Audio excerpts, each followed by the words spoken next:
But let's try and get more reaction to this story now. We can speak to Lizette Lancaster, Manager of Crime and Justice Information Hub at the Institute for Security Studies. Lizette, I guess that is the question. Are we still not winning this fight against crime in South Africa?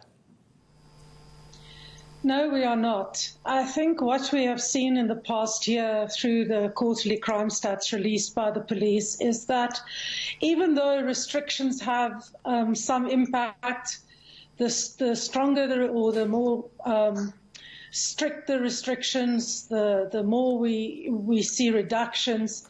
It hasn't been able to reduce crime to the levels that we need in society, specifically violent crime. And the problem is that we often look towards the police to solve crime, and they cannot. They only react once crimes are perpetrated. So we've seen, for instance, that the restriction of movement have had positive results, but we also know that organized crime has thrived during this time. Even during the strictest of restrictions, we haven't been able to we still had murder rates 4 times the international average.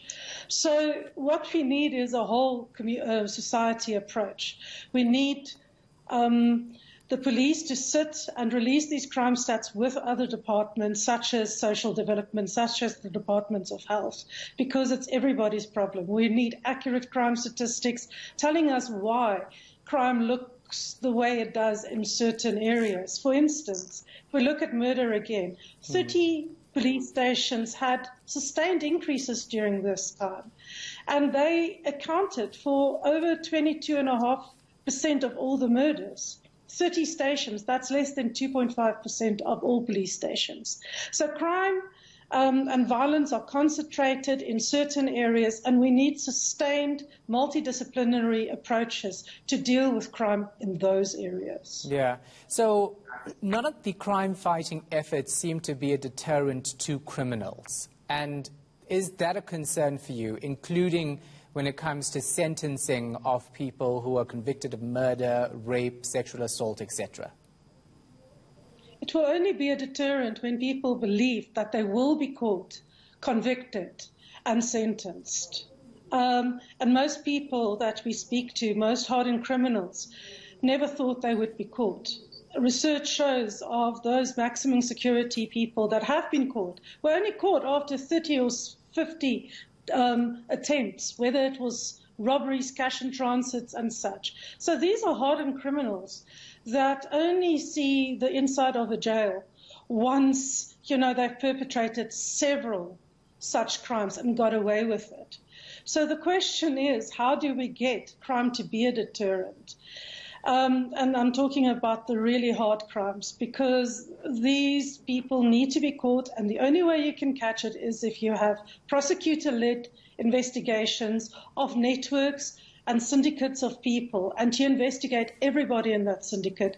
You have thorough crime intelligence underpinning it, and you have the police and the NPA working together, irrespective of boundaries and jurisdictions of police stations, irrespective of jurisdictions of court, and you actually work in a multidisciplinary team to build cases against perpetrators. Yeah. And we've seen some successes in the past in the Western Cape. We've seen some cases today in front of the court. But why is it taking so long?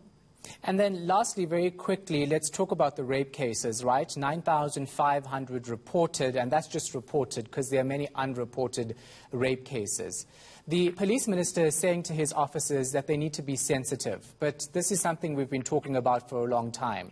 When it comes to victims, survivors, I should say, of rape, do you think the current environment actually makes it a safer way of reporting rape in this country? Has that improved at all?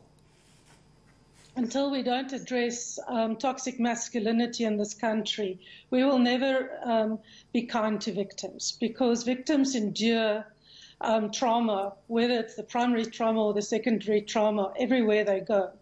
And a police station is no different. We have people that are not sensitive towards what a woman goes through, most often women, but also children and other men. And this needs to change, but we can only change it, again, through a whole society approach where we teach our children to respect women and to deal with these complaints in a very sensitive and caring way. Only once we start teaching our communities and our children and everybody that are out there that we need to be kind and respectful through different programs, of course, can we actually do right by women. All right. Thank you so much for your time and your insight. Appreciate it. Lizette Lancaster from the Institute.